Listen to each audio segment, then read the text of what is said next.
Premier League kooxo la taagay, kuwa loo taag waayey, kuway taageeraan tiigsada 3 dhibcooda iyo kuwa maarahoodaba loo taag la'yahay. Habeenada kale ka duwan maalintii maalmaha ka tilmaaneeda Sabti, boqnaha la isku dhigay oo la yidhi igama dheeraysidaba tallaabada waan aqaanaa. Arne Slot xitaa habeenkii guuldarro loo fishay waa isbadbaadiyey. Walle Liverpool meel aan ogahay bay u jihaysatay 10 nin iyadoo la yahay wixii la sameeyey. Liverpool ayaa martigelisay kooxda Fulham oo maalmahan ku caan baxday boqna qabadka, cuna qabadka, wadna qabadka iyo hadduu allaba kuu roon yahay mancha qabadka kooxaha qoorweynta. Kulan ka tirsan toddobaadkii 16aad ee horyaalka Premier League ihiya Isbeek Lemese ciyaartoo ka dhacday qalcadda Anfield. Liverpool jawi u wanaagsan kuma dareemin garoonkeeda kadib casaankii loo taagay difaaca bidix Robertson. Pereira ayaa dhaliyay goolka hoggaanka looga qabtay Liverpool iyadoo Fulham ay ciyaarta hoggaamisay. Maana ku waramay maya soo durug hoggaanka oo loo qabtay Reds waxaa kaga darnaa Robinson oo loo taagay casaan 5 daqiiqo kadib markii Liverpool laga dhaliyay goolka. Hadduu sii go'ay ayay islahaayeen qaar badan. Pereira ayaa awooday inuu kubad maqasoo qurux badan xagasha ka geliyo shabaqa kooxda Liverpool, waxaana goolkaasi lagu nasiyey qaybta hore Reds oo marti loo ahaa. qalcaddu aan fidhmaanay ahayn Salot maanu kooxda wadan Liverpool le maahino maxaad siya ana Fulham fahamta calay shay kullu kalaam yaaqi. qaybta labaad ee ciyaarta kooxda Liverpool ayaa dadaal dheer u gashay inay ka soo laabato goolka lagu hoggaamiyey, waxaana u suurta gashay in Gogba inuu dhaliyo goolka barbara kadib caawin uu ka helay Salah. laakiin dhaadka ciyaarta Liverpool oo sanadkan hami kale horyaalka waxa goolka barbara u dhaliyay Keita oo dhaawac ka soo laabtay. Samata bixiyey gurmad degdega oo isagu dhiig joojin ku samayn kara markaad haysato ma cabsatid habeenadaasi oo kale. guud ahaan kulanka ayaa ku soo dhammaaday barbaro 2-2. wax u fiican Reds oo 10 ciyaartoy ku dhammaysatay kulanka. Salah waa boqorka Liverpool, waa kingi, waa ka ugu sarreeya, waa midkay dheer yihiin qoorweynta kale. Salah ayaa haatan 29 gool ku lug yeeshay tartamada oo dhan xilli ciyaareedka. kaasoo kale ayaa heli karaa cidna masaariga faraaciga wiilku wiilal dhaaf yaa Bonshik Lemedes. kaasoo kale waxaa la yidhaahdaa Iliad Reeqo. fahamta calay shay kullu kalaam waxaan ku hadlayo una waalaya adeeroo gacaliyo. wuxuu caawiyey goolkii Gagbo uu ka dhaliyey kooxda Fulham, waxaana taasi ay la micno tahay boqorka Masar inuu sameeyey caawintiisii boqolaad ee Liverpool. waxaan ka hadlayo waad ila socotaa Soomaa Cabdow si fiican ii dhow hadalkayga. kulankan si gaara isu dul taagno kooxda Liverpool 16 shuud ayay ku gantay kooxda Fulham, 4 ayay ku aadisay goolka, halka ay 12 shuud ku gantay Fulham, 3 ay ku aadisay. kubadaysashada Liverpool waa 60%, halka dhigeeduna ka yahay 39%. 510 baas oo Liverpool samaysay 449 ayaa halkii loogu talagalay ku dhamaaday. 337 baas oo Fulham samaysay 277 ayaa sidii saxda ahayd 15 taakal iyo 15 taakal. dhuljiifka, isqubidda, isa saydhidda way ka sinaayeen garba siman. faawaladu waa 10 Liverpool, adeertee 10 bay ahaayeen. xalaal bay u ahayd inay boqnaha gooyaan. 7 Fulham, 5 korna ayay Liverpool heshay, halka Fulham ay 4 ka heshay. momentiga kulanka isagana markaad eegto kooxda Fulham iyo Liverpool, hidadka kooxda Liverpool waxay ahaayeen kuwa mar kastaba garaafkoodu u kacsan yahay, halka kooxda Fulham mararka qaar garaafkoodu aanuba jirin haba yaraatee. yaa siiba wixii daqiiqadii 75aad ka dambeeyey markay goolka dhaliyeen ee Liverpool markaa 2-1 la marinayay. intii ka dambeysay hidka mawjadaha dhaadheer ee hirarkoodu uu yahay 1500 megahertz.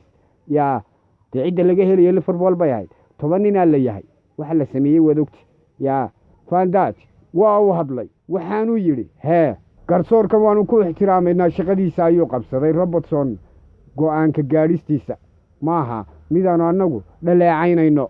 war hadda mayla socotaa Liverpool oo 13 kulan ee hore gebi ahaantood ku lumisay 5 dhibcood oo keliya. haddaba 13 kulan ayay 5 dhibcood badis.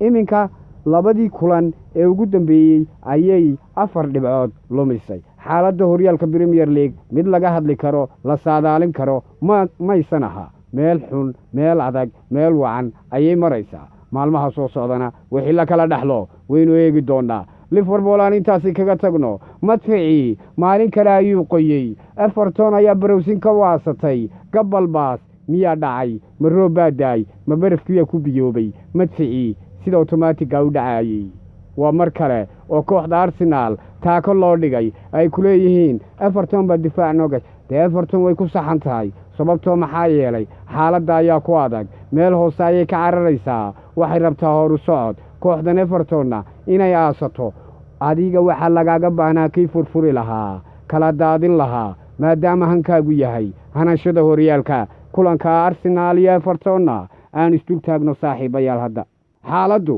waryaa arteeta ka qabta arsenaal bal fiiri sida halkiisii qalad ee kulanka gannaris ay dhibco muhiima ku lumisay everton arsenaal ayaa ku dhibtootay mar kale premier league kulanka everton kula cayaartay garoonkeeda imaaratis war malaha garoonkiibuu ahaa maxaa la oran jiray garoonkii foxiska dee muxuu ahaa de kooxda everton ya mersesedka dee wiilasha arteeta oo dhinaca kubaddhisidda fursad abuurka iyo weerarka aad kaga liitay waxay mar kale lumiyeen dhibco muhiim oo ahaa habeenada ka duwan everton ayaa qaybta hore ee cayaarta ku soo bandhigtay qorshe difaaca oo aada u abaabulan kaasoo isku tashi ku yimid taasoo keentay inay isla jaan qaadi waayaan xidigaha arsenaal dhuuni raaci tuumbooyinkii qasabadii intaba waa laga kala xidhay kulanka waad waadka arsenaal wax fursad muuqda ama samayn qaybta hore waxaana lagu kala nastay garba siman barbaro eber iyo ebera qaybta labaad everton waxay la soo gashay weji ka duwan kii hore waxay isku dayeen dhowr fursadood laakiin waxba kumay dhalin arteeta oo qalqal badani ka muuqday beddelkiisa wuxuu qalad ku lahaa inuu garoonka ka saaro oo digaadho muhiim u ahaa shaxdiisa si kastaba ha ahaatee arteeta qaladkiisu waxa uu muuqday mid khasaariyey arsenaal waxaanay baarbaro golo la-aana dhagashay everton waa barbarihii labaad oo xidhiidha arsenaal gasho premier league waana culays kale oo ku yimid hamigooda tartanka horyaalka xilli ciyaareedka ee toddobaadka hore fulham bay ku dulkuftay mar kalena waa tan everton dhaafi karila hankiinu ha dhaafo hanashada horyaalka oo ha ku jooga hankiinu burburinta kooxaha yaryar difaacana loo galay ayaad leedihiin taadeer haddii difaac laydiin galay yaa dee waynaad noqotaan kuwii kala daadin lahaa kulanka si gaar aan isu dul taagno 13 shuud oo arsenaal tuurtay 5 ayay ku aadisay halka ay 2 shuud oo kaliya tuurtay kooxda everton waxay ku aadiseen aanay jirin kubadaha bogoska gudihiisa lagu taabtay xerada ganaaxa waa 48 kooxda arsenaal halka 8 jeer oo kaliya everton ay ku taabatay waa kooxda derbi u dhisnaaye meel ka soo horeysay oo ma jirin 628 baas ayay samaysay arsenaal 628 ayaa dhamaystirmay balse bilaa natiijo ahaa 209 baas oo everton samaysay 150 ayay dhamaystirtay 8 koorna ayay heshay arsenaal kamaysa faa'iidaysan oo ciriqii waa la qabtay koonayaashii ay dhalinayeen 2 koon oo keliya ayay everton heshay faawaladu waa 6 arsenaal halka ay 9 ka tahay everton 77 ku badaysashada arsenaal oo bilaa natiijo noqday iyo 23% evertona oo dhibic u keenay habeenada kale ka duwan wixii la kala helay haddaba Martin Odegaard iyo kulanka everton touch mapkiisa direction of playgu waa kan idiin muuqda waa dhibcahan waa meel kasta jooga meel kasta ka shaqeeya meel kasta ka soo muuqda shaqo badan qabanayay oo laakiin Arteta isku khalday beddelkiisa head mapka kulanka Declan Rice isaguna kulankan everton direction of playgu waa mid noocana waad arkaysaa waa u kacsanaa laakiin isaguna natiijo ma uusan keenin muxuu ahaa qaladka Mikel Arteta haddaba uu kulanka ka sameeyay Arsenal looga baahan yahay sharaxaad wixii ka dhacay kulanka Everton Tim Sherwood isagoo ka hadlayay Sky Sports kadib falaqaynta ciyaarta Sherwood ayaa ka falceliyay in Arteta uu kabtankiisa kala baxay ciyaarta 62 daqiiqo isagoo u baahan goolka kulankii Tottenham ee Emirates Odegaard ayaa dhowr jeer kubado halisa ku garaacay albaabka kooxda laakiin Pickford ayaa ka hor istaagay fursadihii uu abuuray Sherwood ayaana yidhi isbedelada la yaab kale ee Arteta waxay ahaayeen kuwo nasiib xumo u keenay Arsenal haddii aan ahaan lahaa Sindage oo aan arki lahaa Martin Odegaard oo ciyaarta laga saarayo waan farxi lahaa waayo wuxuu ahaa kan ugu khatarta badan oo ay wajahaysa Everton in Odegaard ku dhawaad nus saac ka hor dhamaadka waqtiga buuxa ee ciyaarta la bedelo ma ahayn wax sax ah waliba lagu bedelay wiilka yar ee Ethan Nwaneri waxay ahayd fursad oo hal dhibic ku helay tababare Denche Sherwood ayaa yidhi ciyaarta kadib Arsenal ayaa kulankii labaad oo xidhiidha barbaray gashay nasiib darro waxay ka sii baxayaan tartanka Premier League